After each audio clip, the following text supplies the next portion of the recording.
Breaking news చూస్తున్నాం. Tollywood star hero Vijay Devarakonda ప్రమాదానికి గురయ్యారు. జోగులాంబ గద్వాల జిల్లా ఉండవల్లి సమీపంలో ఆయన ప్రయాణిస్తున్న కారుకి ప్రమాదం జరిగింది. అయితే ఈ ప్రమాదం నుంచి విజయ్ సురక్షితంగా బయటపడగా కారు స్వల్పంగా ధ్వంసమైనట్లుగా తెలుస్తుంది. బొలెరో వాహనం ఢీకొట్టడంతో ధ్వంసమైన తన కారు దిగి స్నేహితుడి కారులో విజయ్ అక్కడి నుంచి హైదరాబాద్ బయలుదేరారు. ఇక విజయ్ తన స్నేహితులతో కలిసి పుట్టపర్తికి వెళ్లి వస్తుండగా ఈ ఘటన చోటు చేసుకుంది.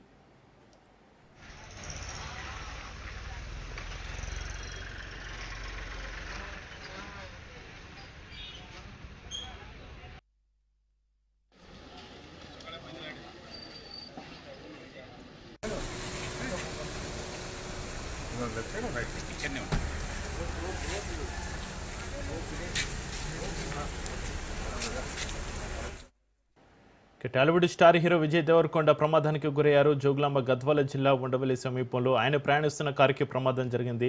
అయితే ఈ ప్రమాదం నుంచి విజయ్ సురక్షితంగా బయటపడగా కారు స్వల్పంగా ధ్వంసమైనట్లుగా తెలుస్తుంది. బొలెరో వాహనం ఢీకొట్టడంతో ధ్వంసమైన తన కారు దిగి స్నేహితుడి కారులో విజయ్ అక్కడి నుంచి హైదరాబాద్ బయలుదేరారు. విజయ్ తన స్నేహితులతో కలిసి పుట్టపర్తికి వెళ్లి వస్తుండగా ఈ ఘటన చోటు చేసుకుంది. ఇక ఈ ఘటన సంబంధించి మరింత సమాచారాన్ని మా ప్రతినిధి సంపత్ ఫోన్లో అందిస్తారు. సంపత్.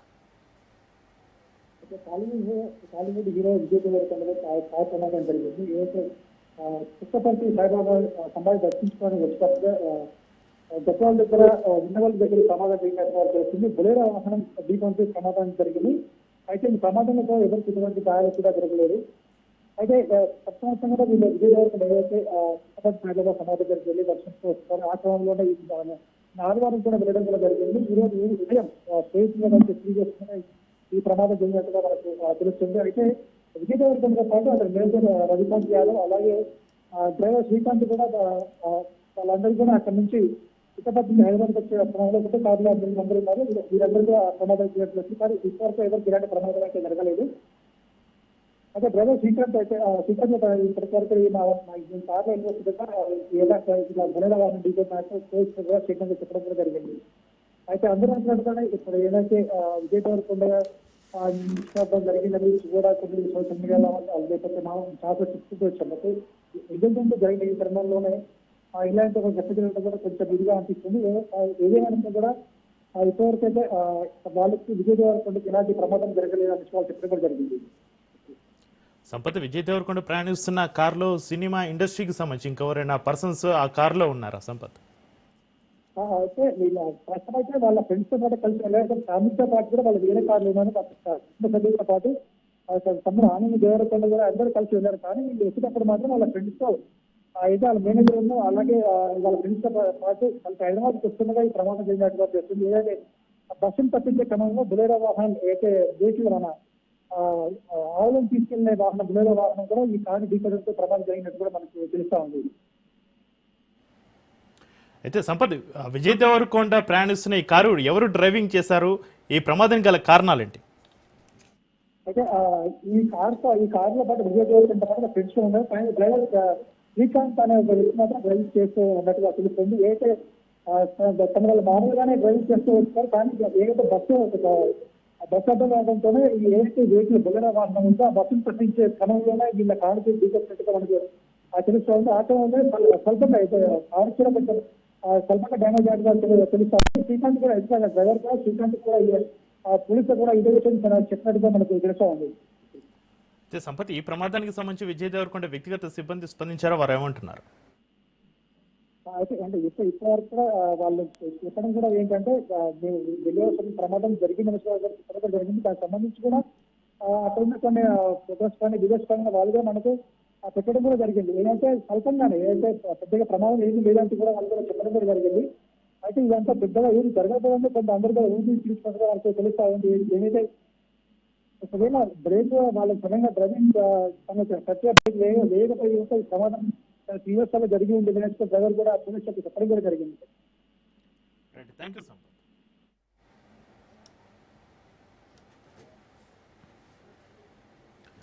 Thank you Sampath.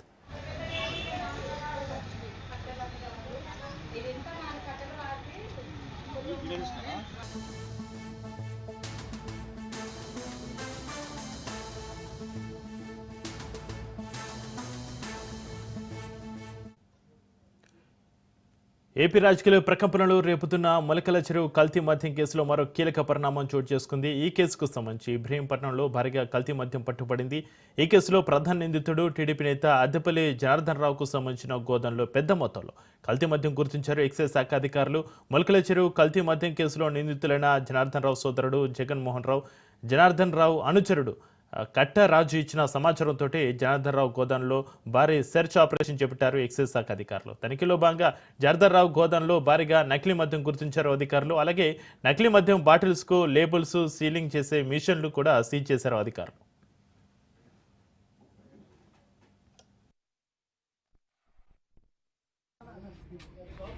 బయట వెనకాల కూర్చోవాలి, ఏ సరే వెనకాల కూర్చోవాలి. ఆగమనండి.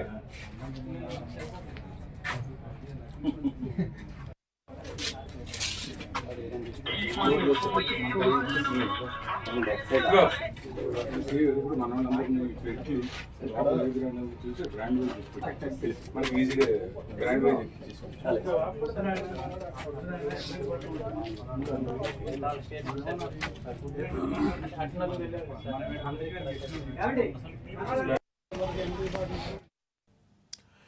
మొత్తంగా 35 లీటర్ల కెపాసిటీ కలిగిన 95 క్యాన్లు సీజ్ చేసిన అధికారులు హోలోగ్రామ్ స్టిక్కర్లు, వందల కొద్ది ఖాళీ బాటిల్స్ సీజ్ చేశారు. కేరళ మార్ట్, ఓఎస్డి బ్రాండ్లకు సంబంధించిన స్టిక్కర్లు స్వాధీనం చేసుకున్నారు. నిందితులు గోదాంలో స్పిరిట్, కార్యమిల్ను మిక్స్ చేసి నకిలీ మద్యం తయారు చేస్తున్నట్లుగా అధికారులు గుర్తించారు. ఈ కేసులో ఆరోపణలు ఎదుర్కొంటున్న టీడీపీ నేతలపైన సీఎం చంద్రబాబు ఇప్పటికే వేటు వేశారు. అయితే తనకు ఎలాంటి సంబంధం లేదంటున్నారు అద్దెపల్లి జనార్దన్ రావు. త్వరలోనే ఇండియాకు వచ్చి అన్ని విషయాలను వెల్లడిస్తానన్నారు జనార్దన్ రావు.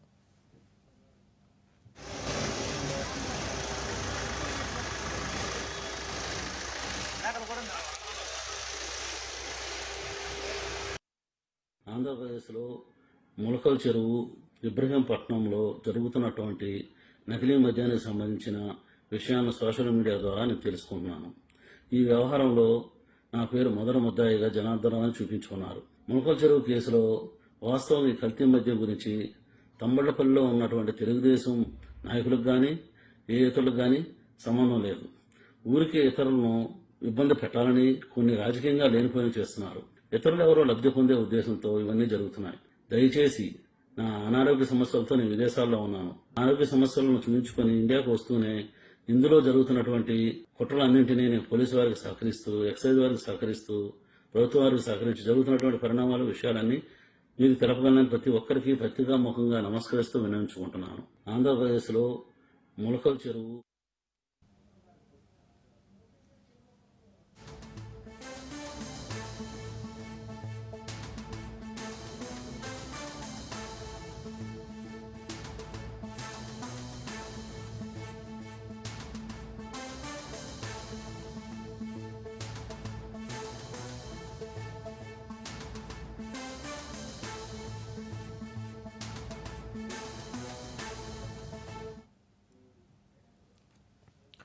జూబ్లీహిల్స్లో ఎన్నికల కూడా అమల్లోకి వచ్చిందని జిల్లా ఎన్నికల అధికారి ఆర్వి కర్ణన్ అన్నారు. జూబ్లీహిల్స్లో 407 పోలింగ్ స్టేషన్లు ఉన్నట్లుగా తెలిపారు. జూబ్లీహిల్స్లో 4 లక్షల మంది ఓటర్లు ఉన్నారని, కోట్ల విజయభాస్కర్ స్టేడియంలో ఓట్ల లెక్కింపు జరుగుతుందని అన్నారు.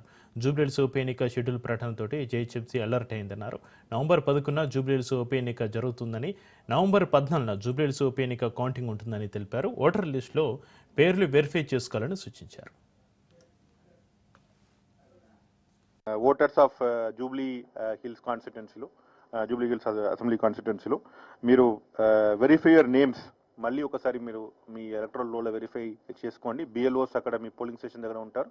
లేదన్నా మీరు 1950 ద్వారా, లేదన్నా సిఓ వెబ్సైట్ ద్వారా, ఈసీఐ వెబ్సైట్ ద్వారా కూడా మీరు వెళ్ళి ఓటర్ హెల్ప్ లైన్ యాప్ ద్వారా కూడా వెరిఫై చేసుకోవచ్చు. విత్ యువర్ నేమ్ అండ్ మీ ఎపిక్ కార్డు ఇచ్చినా చెక్ చేసుకోవచ్చు. అదేవిధంగా మీ ద్వారా I request all the political parties, whether independent or national party or state recognized parties, they should follow MCC violations. Definitely anybody, irrespective whichever party, whichever position they are, anybody is violating, definitely we'll book case against them and we also file FIR against them as per the MCC. any violation ayindina tappakunda MCC prakaram cheyadam jarugutundi. Voters of Jubilee Hills constituency lo, Jubilee Hills Assembly constituency lo మీరు verify your names మళ్ళీ ఒకసారి మీరు మీ electoral రోల్లో verify చేసుకోండి. BLOs అక్కడ మీ polling station దగ్గర ఉంటారు. లేదన్నా మీరు 1950 ద్వారా లేదన్నా సి వెబ్సైట్ ద్వారా ఈసీఐ వెబ్సైట్ ద్వారా కూడా మీరు వెళ్ళి ఓటర్ హెల్ప్ లైన్ యాప్ ద్వారా కూడా వెరిఫై చేసుకోవచ్చు విత్ యువర్ నేమ్ అండ్ మీ ఎపిక్ కార్డు ఇచ్చినా చెక్ చేసుకోవచ్చు. అదేవిధంగా మీ ద్వారా I request all the political parties whether independent or national party or state recognized parties, they should follow MCC violations. Definitely anybody, irrespective whichever party, whichever position they are, anybody is violating, definitely we'll book case against them and we also file FIR against them as per the MCC. ఏదైనా violation అయిందినా తప్పకుండా MCC ప్రకారం చేయడం జరుగుతుంది. Jubilee by election కి Hyderabad police సిద్ధంగా ఉంది. నిష్పక్షపాతంగా free and fair election conduct చేయడానికి అన్ని మెజర్స్ ని ఇనిషియేట్ చేయడం జరిగింది. కమిషనర్ గారు చెప్పినట్లు ఫ్లయింగ్ స్క్వాడ్స్ కావచ్చు, చెక్ పోస్ట్ కావచ్చు, స్టాటిక్ చెక్ పోస్ట్ కావచ్చు, స్క్వాడ్స్ కావచ్చు, అన్ని కూడా మనము ఏర్పాటు చేయడం జరిగింది. ఎవరెవరు లైసెన్స్ హోల్డర్స్ ఉన్నారు వాళ్ళందరూ కూడా వాళ్ళ వెపన్స్ ని డిపాజిట్ చేయాలని చెప్పి కోరుతున్నాను. అదేవిధంగా ప్రజలకి ఎక్కడైనా ఎంసీసీ వయలేషన్ కానీ సంశయాస్పద యాక్టివిటీ కనిపిస్తే వాళ్ళు మన డయల్ 100 కానీ లేదా 112కి ఫోన్ చేయాలని చెప్పి కోరుతున్నాను. అదేవిధంగా ఎవరెవరు రౌడీ షీటర్స్ ఉన్నారు, హిస్టరీ షీటర్స్ ఉన్నారు, బ్యాడ్ ఎలిమెంట్స్ ఉన్నారు, వాళ్ళ ఒక బౌండింగ్ ఓవర్ ప్రొసీడింగ్స్ కూడా మనము స్టార్ట్ చేయడం జరుగుతుంది. ఎక్కడెక్కడ మన ఎన్బిడబ్ల్యూస్ పెండింగ్ ఉన్నావు దాన్ని కూడా మనం ఎగ్జిక్యూట్ చేయడానికి స్పెషల్ టీమ్స్ని ఫార్మ్ చేయడం జరుగుతుంది. మా వైపు నుంచి పోలీస్ వైపు నుంచి కోఆర్డినేట్ చేయడానికి మన తఫ్సీర్ ఇక్బాల్ మన జాయింట్ సిపి గారు ఆనే ఒక నోడల్ ఆఫీసర్గా ఉండి ఈ యొక్క ఆనే నేతృత్వంలో ఈ ఎలక్షన్ రియల్ టైమ్ గవర్నెన్స్ విభాగంపై ముఖ్యమంత్రి చంద్రబాబు సమీక్ష సమావేశాన్ని నిర్వహించారు. ఈ సమావేశానికి సిఎస్సి విజయానంద్, మంత్రి పార్థసారథి, ఐటీ, ఆర్టీజీఎస్, సీఎంఓ ఉన్నతాధికారులు హాజరయ్యారు. వివిధ శాఖల ద్వారా ప్రభుత్వం అందిస్తున్న పౌర సేవలపైన ముఖ్యమంత్రి దిశానిర్దేశం చేశారు. ప్రభుత్వం అందిస్తున్న పౌర సేవలపైన ప్రజల నుంచి ఐవీఆర్ఎస్ క్యూఆర్ కోడ్ల సాయంతో సమాచారం సేకరిస్తుంది.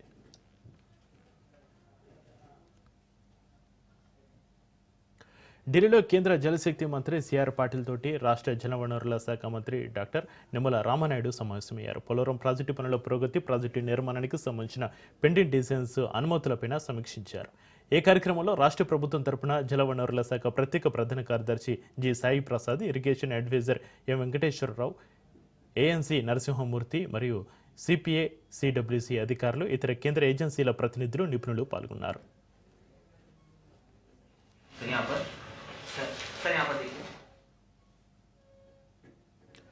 ఉద్యోగులను చంద్రబాబు మోసం చేయడంపైన వైసీపీ అధినేత వైఎస్ జగన్ ఆగ్రహం వ్యక్తం చేశారు. తన హయాంలో అమలు చేసిన కార్యక్రమాలు చంద్రబాబు మేనిఫెస్టోని చూపుతూ ఆయన ట్వీట్ చేశారు. ఉద్యోగులకు అరచేతిలో వైకుంఠం చూపారని అన్నారు. ప్రజలపై, ఉద్యోగులపై చంద్రబాబుది కపట ప్రేమే అన్నారు. నమ్మించి వెనుపోటు పడవడం చంద్రబాబుకి అలవాటే అని అన్నారు. ఉద్యోగులకు ఇచ్చిన హామీలను ఒక్కటైనా నెరవేర్చారా అని జగన్ ప్రశ్నించారు.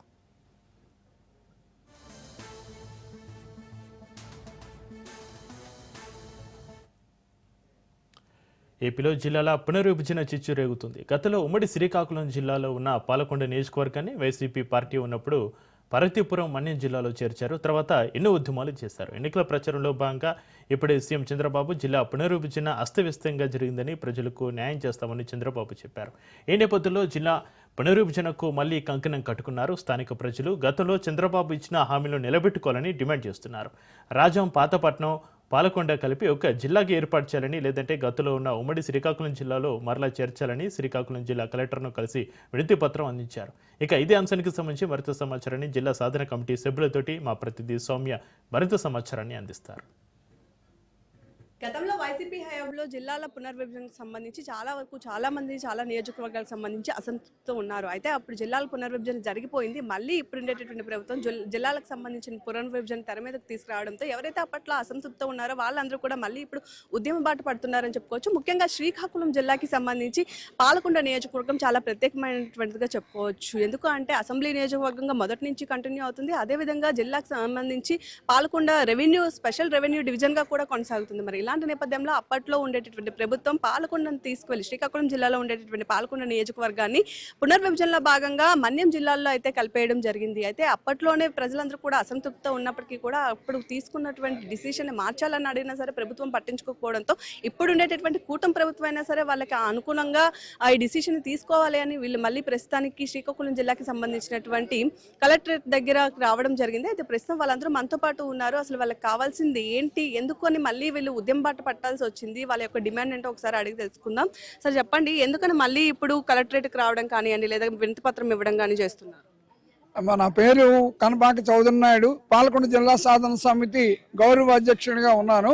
పాలకొండ అనేది ఒకప్పుడు అనేక మండలాలతో అనేక ఫిర్కాలతో బ్రిటిష్ కాలం నుంచి విరాజిల్లుతూ ఉండే ఈ పాలకొండని తీసుకెళ్లి మన్యం జిల్లాలో కలిపేయడంతో ఇక్కడుండే సంబంధ బాంధవ్యాలు కానీ భౌగోళిక నైసర్గిక పరిస్థితులు కానీ ఏమి పొందక ప్రజలు చాలా ఇబ్బందులు పడుతున్నారు. పార్వతీపురం చేరాలంటే 3-4 బస్సులు మారవలసి వస్తుంది. తమ సమస్యలు పరిష్కరించుకోవాలంటే వైద్య సౌకర్యం లేదు, విద్యా సౌకర్యం లేదు, ఏమీ లేని మన్యంలో కల్పిస్తారు. అవన్నీ ఉన్న శ్రీకాకుళాన్ని వేరుగా చేశారు. అలా కాకుండా పాలకొండ దశాబ్దాల నుండి కూడా ఆ అభివృద్ధికి నోచుకోకుండా ఈ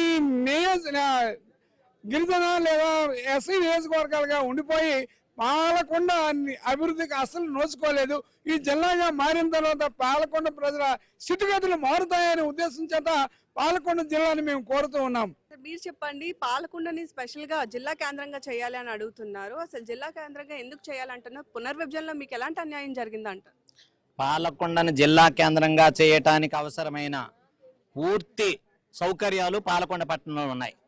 విద్య వైద్య సౌకర్యాలతో పాటు రవాణా సౌకర్యాలతో పాటు కేంద్ర బిందువుగా పాలకొండ పనిచేస్తుంది. చుట్టుపక్కల సుమారు 13 మండలాలకు సంబంధించిన ప్రజానేకము పాలకొండ పట్టణానికి వచ్చి మాత్రమే విద్య వైద్య సదుపాయాలు పొందే పరిస్థితి. అటువంటి పాలకొండని పరిపాలనా భవనాలు నిర్మించడానికి అవసరమైన స్థలాలు కూడా ఎక్కడా సేకరణ చేయకుండా ప్రభుత్వ స్థలాలలోనే ఏర్పాటు చేసే విధంగా, ప్రభుత్వ కార్యాలయాలు ఏర్పాటు చేసే విధంగా చేయటానికి అనుకూలమైన వాతావరణం కానీ అనుకూలమైన ప్రాంతంగా ఉంది. కాబట్టి ఖచ్చితంగా పాలకొండ జిల్లా చేసుకుని అభివృద్ధి వైపు వెళ్ళటానికి అవకాశం కల్పించవచ్చు. గత ప్రభుత్వం అయితే జిల్లాను చేస్తామని చెప్పారు. నాయకుల దగ్గరికి వెళ్ళేటప్పుడు అనివార్య కారణాల వల్ల కారణం ఏదైతే కావచ్చు కానీ జిల్లాగా ప్రకటించలేదు. కానీ కూటమి ప్రభుత్వం వచ్చిన తర్వాత మరలా అభిప్రాయ సేకరణ చేస్తున్న నేపథ్యంలో పాలకొండను జిల్లాగా చేసే అవకాశం ఉందని, ఖచ్చితంగా చేయడానికి ఉన్న మార్గాలు ఏమిటో అని చెప్పేసి అన్వేషణ చేయాలని, ప్రజాభిప్రాయ సేకరణ చేయాలని, విద్యార్థులు విద్యావంతులు అదేవిధంగా వ్యాపారస్తులు స్థానిక ప్రజానీకం అభిప్రాయ సేకరణ చేసి జిల్లాను ప్రకటించాలని చెప్పేసి ముక్త కంఠంతో పాలకొండ ప్రజానీకం కోరుతున్నాం.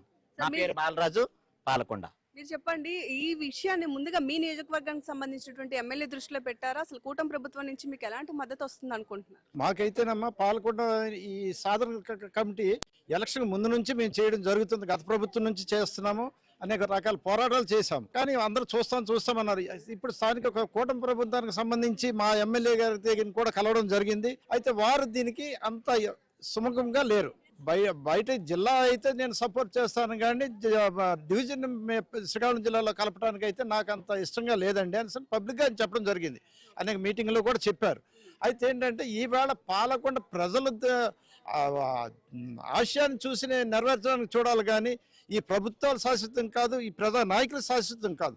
ప్రజలు ముఖ్యం. కాబట్టి ప్రజలకి ఏదైతే కావాలని కోరుకుంటున్నారో దాన్ని ముందుకు తీసుకెళ్లే బాధ్యత అనేది తీసుకోవాలనేది మేము ఇచ్చేస్తున్నాం. మొట్టమొదటిగా ఏంటంటే పాలకొండకు సంబంధించి పాలకొండ డివిజన్ 13 మండలాలు ఉన్నాయి. 13 మండలాల్లోని రాజాము, పాలకొండ, పాతపట్నం ఒక డివిజన్గా ఉండేది. అది అప్ టు మాకు మిలియాపుట్టి వరకు టెక్కల దగ్గర ఉన్న మిలియాపుట్టి వరకు కూడా డివిజన్ హెడ్ క్వార్టరే. కానీ ఈవేళ ఏంటంటే పాలకొండను పూర్తిగా బోసిపోయినట్టు చేస్తారు. పాలకొండకు మళ్ళీ ఒక స్వయం ప్రతిపత్తిని కల్పిస్తాము లేదా శ్రీకాకుళం జిల్లాలో కలుపుతామని, ఒకవేళ జిల్లాకి సంబంధించి పాలకొండ స్పెషల్ జిల్లాగా స్వయం ప్రతిపత్తి కల్పించాలి అంటున్నారు. ఒకవేళ అది చేయలేని పక్షంలో ప్రభుత్వం ఖచ్చితంగా మళ్ళీ పాత విధానంలోనే శ్రీకాకుళం జిల్లాలో పాలకొండను తీసుకొచ్చి మళ్ళీ మిళితం చేయాలి అని చెప్పి ఇక్కడ ఉండేటటువంటి పాలకొండ ప్రజలందరూ కూడా కోరుతున్నటువంటి పరిస్థితి కనిపిస్తుంది. ఇలా ఒకవేళ ఈ జిల్లాల పునర్విభజన తర్వాత చాలా వరకు కూడా చాలా మంది ఇలాంటి ఇష్యూస్ ని ఫేస్ చేస్తున్నారని కూడా చెప్పుకోవచ్చు. మరి ఫ్యూచర్ లో గవర్నమెంట్ ఎలాంటి డిసిషన్ తీసుకోబోతుందో మాత్రం ఇంకా వేచి చూడాల్సిన పరిస్థితి ఇక్కడ కనిపిస్తుంది.